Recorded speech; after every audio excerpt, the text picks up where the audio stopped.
I haven't been to GameStop in years. Asmon mad? I'm not that mad. Okay? I'll have to look and see it, because I'm going to try to buy a Ragnaros statue. Hey, what's up, guys? It's Tip. In life, some things just go hand in hand. What's the French interview fries with and ketchup, Ian? milk I think and I've watched all cookies, the interviews. MMORPGs, and rating. And when it comes to rating, vanilla World of Warcraft had no shortage of it. With over 50 bosses across 7 diverse instances, that's a vanilla lot of WoW bosses. still boasts the most endgame content in World of Warcraft history. But it wasn't just boss quantity that made vanilla ratings so great. It was solid design good. philosophies such as challenging content, social camaraderie, and exclusive rewards are ultimately what forged the legacy of vanilla rating that we all know today. Out of all the incredible qualities that define vanilla's rating scene, its challenge seems to be the quality that is world first. That was the world first drag kill right there. Of vanilla encounters might seem dull to players accustomed to the neck-breaking pace of modern content. Vanilla rating was still difficult, albeit for different reasons. Back in 2005, the rating system extended far beyond the artificial borders of an instance. A significant portion of raid-related challenges occurred out in the world, in preparation of the actual I love how it encounters. looks like it's being recorded on like a VHS or something. Inside Vanilla's iconic 40-mans, a series of time-intensive requirements had to be met. The first and most obvious requirement was reaching level cap, a nearly 300-hour journey that tested the patience of even the most committed players. When a player finally reached level 60, pre-raid gearing took over as the primary grind, and with some endgame dungeons taking 4 hours or more to clear, you can imagine just how long the gearing up process actually was. Oh, and this was back before the LFG tool existed, so for most medium and low population servers, you'd have to just gearing up talk was and trade doubly chat. painful. It was when high-level dungeon gear was finally procured, including mandatory fire resist pieces, players... Bro, like, just seeing that Night Elf with that axe there gets me so fucking nostalgic. My friend Zach, he had a Night Elf female, and yeah, I roasted him for this. He had a Night Elf female with that exact same weapon. I think that's Legacy from Karazhan. And then the shoulders, like, dude, that is TBC. I remember that character right there ninja looted a guild bank and made the guild fall apart. Like, those moments. His name was Bodum Child. I remember this so fucking clearly. Like, it's honestly beautiful for me to think about it. Like, holy fuck, man. I'm getting so nostalgic by just, like dude, okay, all right, I'm just... were then directed back to the world, where they would be required to complete prerequisite quest chains prior to entering raids.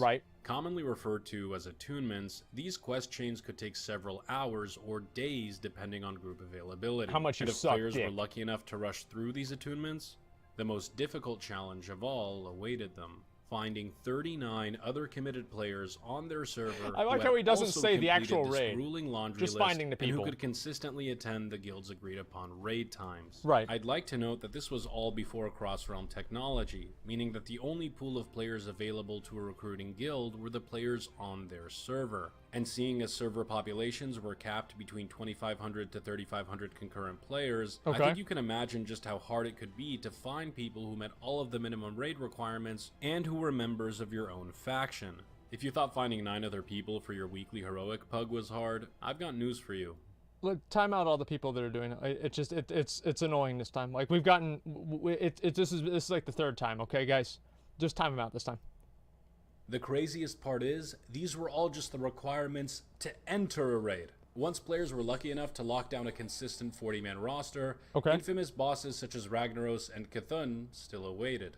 In hindsight, Molten Core, Onyxia, and even Blackwing Lair weren't exactly the pinnacle of complex raid design. But that doesn't mean the bosses were easy mode. Due to the punishing nature of Vanilla's mechanics, wipes were still possible, and in some cases, inevitable. And when you take into account that vanilla raiders lack the mobility and AoE potential we have in modern WoW today, you can start to see why the early raids weren't simple cakewalks. Yeah, people just didn't really have AoE abilities. I've already made a video comparing modern raiding to vanilla, so I don't want to talk about that too much. The point is, when you take into account all of the effort that went into raiding in the first place, you can see why many vanilla veterans consider the raid system to be such a brutal challenge. But it's that same challenge that made the experience so great. Overcoming obstacles after months and months of hard work is just so darn satisfying. Even when the loot drops don't go your way. Oftentimes, teaming up with a group of like-minded individuals to accomplish something 5 seconds. is Get reward ready. enough.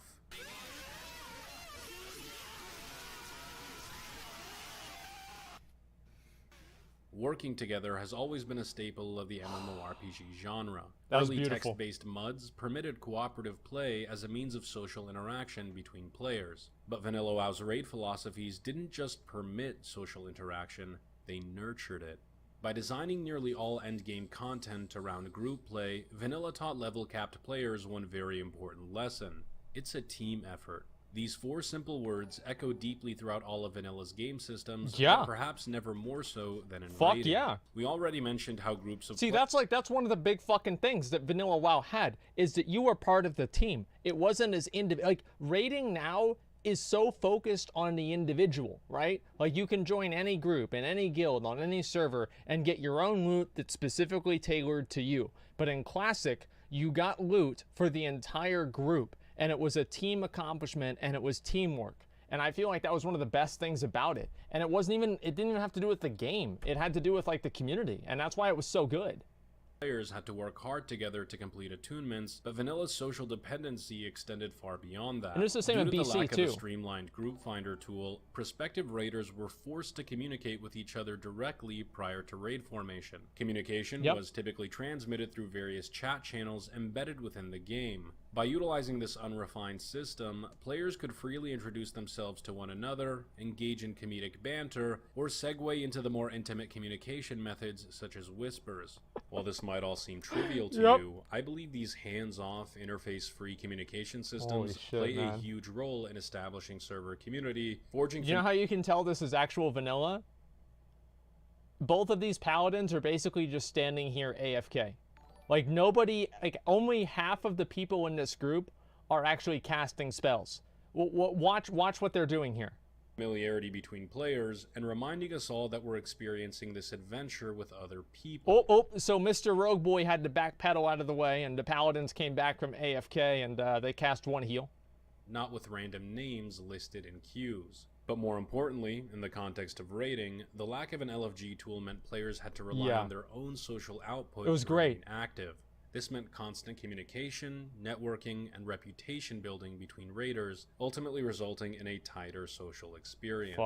Social dependency in raiding is a large part of what made those 40-mans so memorable, and a huge reason why vanilla raiding is so sorely missed. By actively socializing and convening with their fellow server mates, players augmented their raid experience in-game, as well as nourished the social needs all of us humans have. And when a group of 40 players found themselves meshing well together and clearing content, Vanilla presented them with the biggest cherry on top an MMO can offer: epic rewards. World of Warcraft raiding was never more rewarding than it was during Vanilla. The first reward was the content itself, and the ability to experience it. This may not seem like much to those groomed in the LFR era, but back in Vanilla, TBC, and even Wrath, players could have no idea how bosses worked or even looked like until they actually saw them in raid. Seeing epic monsters like Ragnaros emerge for the first time was absolutely mind-blowing, and felt better. That was like a cinematic in itself. Well, maybe not. Yeah. Like the modern raids of today, Vanilla WoW raids dropped epic quality loot. The yeah. difference between them and now, legendaries, however, was how impactful the gear actually was. Beyond serving as a flat DPS increase, vanilla raiding gear was also incredibly useful in PvP. This was largely due to the fact that PvP stat templates did not exist in 2005, and PvP-specific stats like resilience were not introduced until the Burning Crusade. That meant PvP gear was actually good in most PvE. Epic drops in vanilla raids could be easily used in PvP scenarios, and were sometimes preferable to the actual PvP rank gear.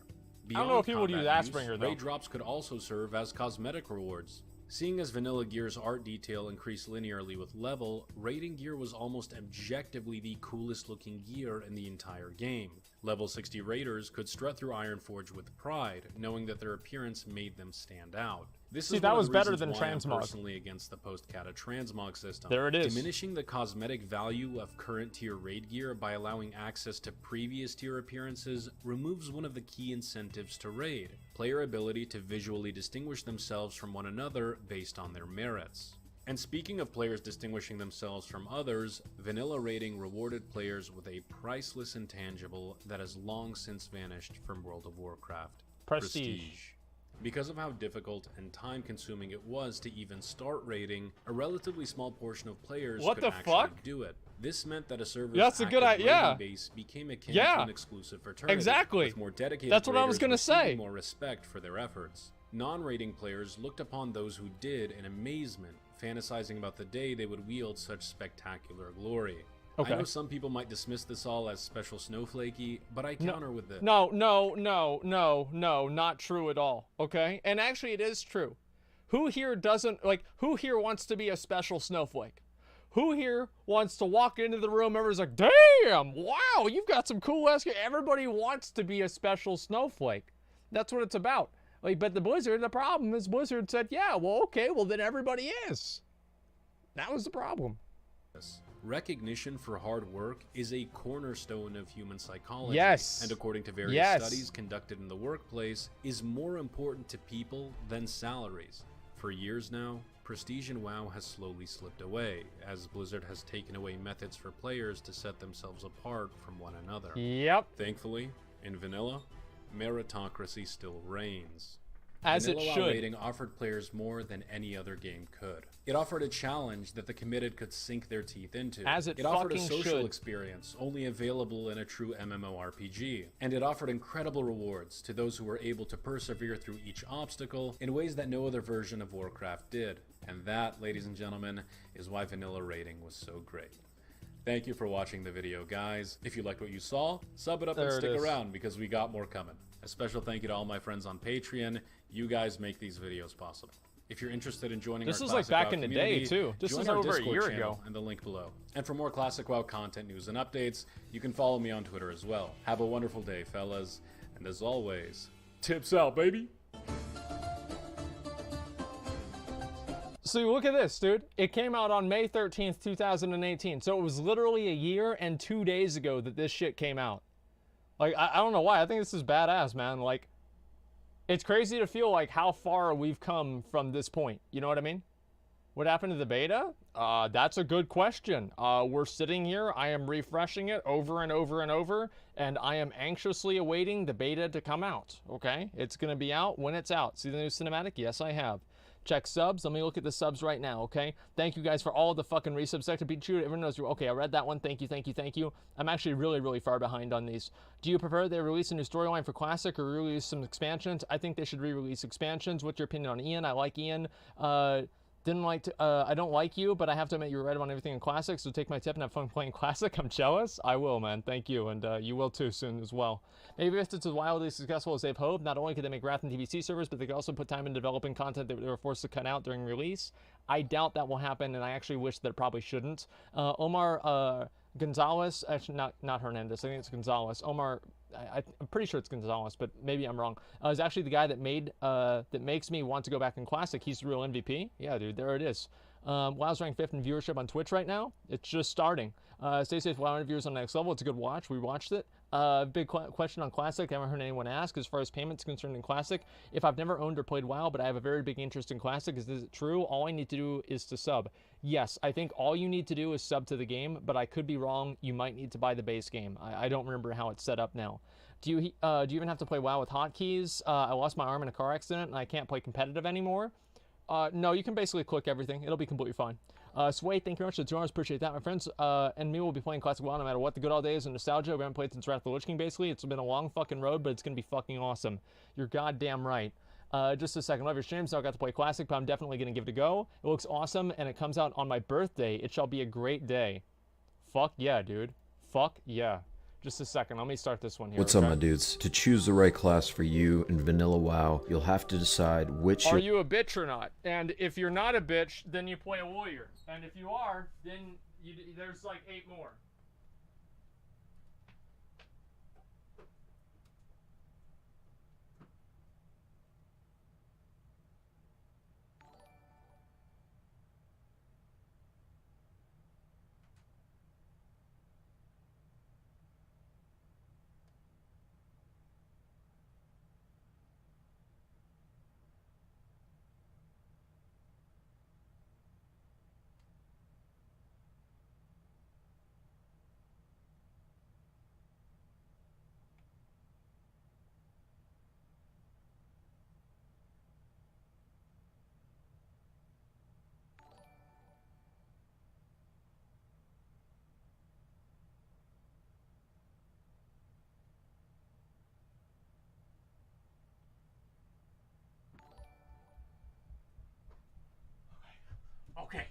Okay. Sorry about that, boys. We're back. Okay. What class will your first character be? It should be 100% warrior. And maybe like enjoy priest playing too. the most. This may either include or exclude factors like race, appearance, tier sets, PvP and PvE competence, lore, gold farming ability, and the list goes on. As you can tell, there's quite a bit to cover, so let's get into it and I'll help you guys out. We got the warrior first. If you're looking for one of those god mode classes, then warriors are definitely among them. Every last spec of the warrior is viable. They're considered to be one of the best bets for tanking in vanilla WoW. Their DPS, especially at endgame, is off the charts, and they're just a blast to play in general. That said, many people consider them to be one of the slowest levelers actually. The reason being is that as far as playstyle is concerned, from 1 to 30, you can expect to pretty much auto-attack, kind of like paladins, but you'll have your heroic strike and overpower abilities to kind of keep things sort of interesting for you as you go along. So while Fury has the high damage from at least 1 to 40 as compared to Arms, Arms of course has that utility that you'll potentially want. Usually from 40 to 60, you can either respec into Arms or you can just roll two-handed Fury all the way to 60. It's all up to you really. A kind of bonus for the warriors who decide to take up the role of tanking when you go into dungeons. This video is boring. We're gonna go to another video. Like, everybody knows like what class to play. Like, I mean, I don't know why I thought it was gonna be like more entertaining, but yeah, it's boring. We're gonna go to another one. Dual spec? Yeah, of course.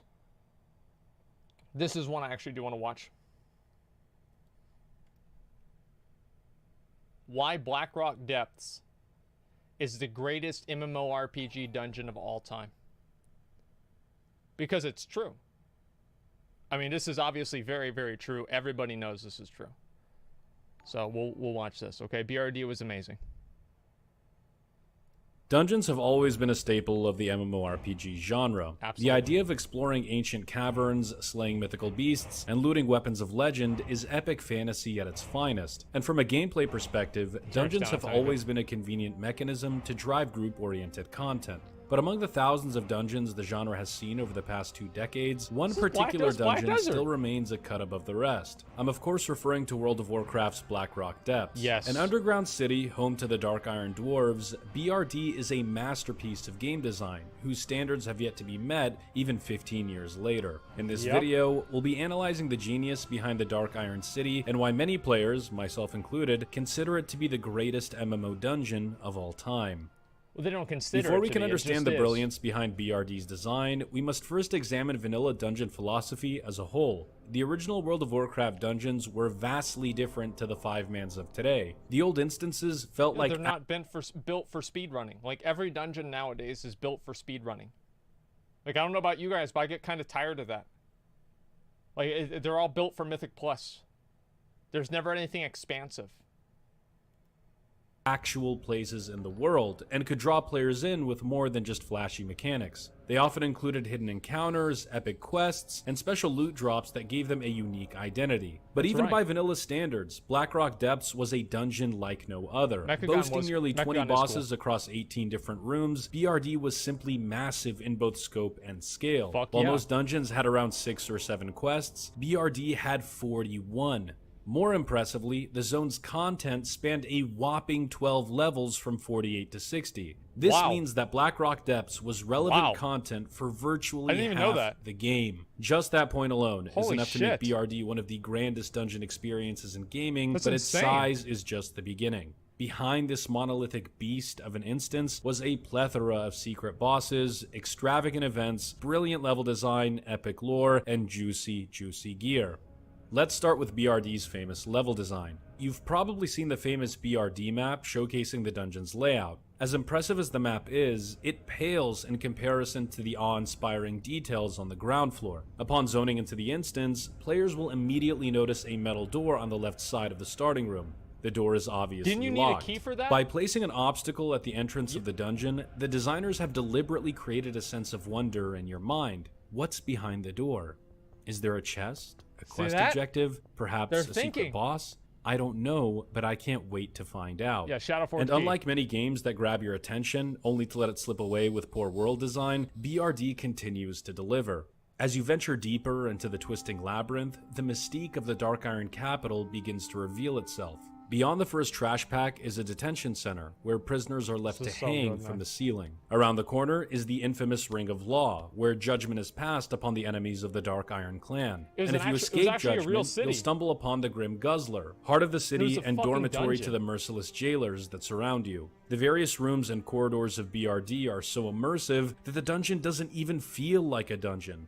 It feels like an entire leveling zone, packed full of interesting characters, evolving storylines, and most importantly, secret passageways. Remember that door I showed you? It can be opened using the Shadowforge key, a quest reward obtainable only through death. There are several other keys that unlock secret routes throughout the dungeon, such as the Grim Guzzler key, which is acquired by pickpocketing the Guzzler's barkeeper. By incorporating these secret doors and keys into the zone's layout, the original designers had made BRD one of the most replayable dungeons in history, as with each visit, a player could unlock more and more of the dungeon's content. This was so good, man. Additionally, the keys granted players a heightened sense of agency, as certain keys could be used to bypass undesirable areas. This brilliant design philosophy keeps players coming back for more, while still delivering fresh, exciting gameplay. I could talk about BRD level design for hours, but I think you get the point. Before I move on, though, I do want to recognize the genius behind BRD's layout, and that would be John Statz. John was the first 3D level designer employed by the WoW team back in the early 2000s, and he's designed legendary zones such as Blackrock. Just real quick, what the fuck happened to the key ring? Like, what the fuck happened to the key ring? You remember the key ring? Like, I felt good. Like, I would collect every key in the game. There was an achievement for collecting every key in the game. It was called the Keymaster. And I had that achievement on like the first day that it came out. Like, man, I think about like all these little fucking things, dude. And it's just like, there were so many like RPG elements of the game, like keys and just like attunements and all this stuff, like resistance gear, defense rate, like all this, man, it just is fucking depressing to remember. Like, dude, I cannot fucking wait until Classic comes out, man. And like, honestly, it's about to come out, right? It could be any minute here. But like, I cannot wait till it comes out and people see how fucking good that shit used to be. And you have all of these casual bad players that realize that in Classic, they can actually handle it. Because in BFA, they don't have the reaction time to deal with the Firelands, or not a Firelands, a Freehold trash mob. But in Classic WoW, that's a whole boss mechanic, right? And that's it. Like, the bad players that are complaining about Classic being too hard are the ones that Classic was really designed for. Fire, Skolomance, Blackwing Lair, Warsong Gulch, and even Karazhan. The guy knows level design. Fucking and if you dude, that guy made fucking he Karazhan. recently published a book called The World of Warcraft Diary, which details the development cycle of Vanilla WoW. I've personally read the diary, and I can tell you it is an absolute must-read for any gamer. But yeah, just a quick shout out to John for crafting some of the most epic experiences in gaming history. Fucking, dude, Karazhan was one of the best dungeons. Level design wasn't the only... Dude, imagine this guy. He made BRD and Karazhan. Like, I mean, what the fuck else is there even to say? Standout feature of the depths. The boss encounters... That's why he's bald. Is because his brain is actually so fucking big that the hair just... It just gets out of the way. I'm serious. That's what it is, man. Great too. While most bosses in Vanilla were straightforward tank and spanks, BRD pushed the boundaries of encounter design by adding several unique mechanics. Examples of these mechanics would be the fire traps deployed in the Magnus fight, the cleverly narrow bridge used in the Incendius fight, and the creeping lava spawn mechanic in the Flamelash fight. These mechanics might seem elementary today, but back in 2005, utilizing a boss's room layout as a weapon was unprecedented in the MMO genre, and the innovation didn't stop there. BRD also expanded on the concept of event-based encounters, which were used to break up the monotony of traditional boss fights. We already mentioned the Ring of Law. This Colosseum-style wave encounter was one of the first randomly selective boss fights in the game, a mechanic we would eventually see more of over the course of WoW's history. Thank God, we the need Lyceum more of this. event was also groundbreaking. The event is a callback to the Mines of Moria sequence in Lord of the Rings. Yep. It's just epic on a whole nother level, and showed the potential of what dungeon events could actually be. But the moment that you walked into that room and you saw all of those mobs, there is nobody that ever did that dungeon back in Classic that didn't just say, fuck. Like, it's just like, okay. It's like you at that point, you had been in the dungeon for like 4 hours, and you walk in and you look at the mines of Moria, basically, and there are these fire keepers that you have to kill, and the mobs are everywhere, and your tank is blind, so you know that these mobs are going to kill you, and you just do it anyway because it's for the quest, and this is all you have to do. Like, it was just so good, man. My absolute favorite event in BRD would have to be the barroom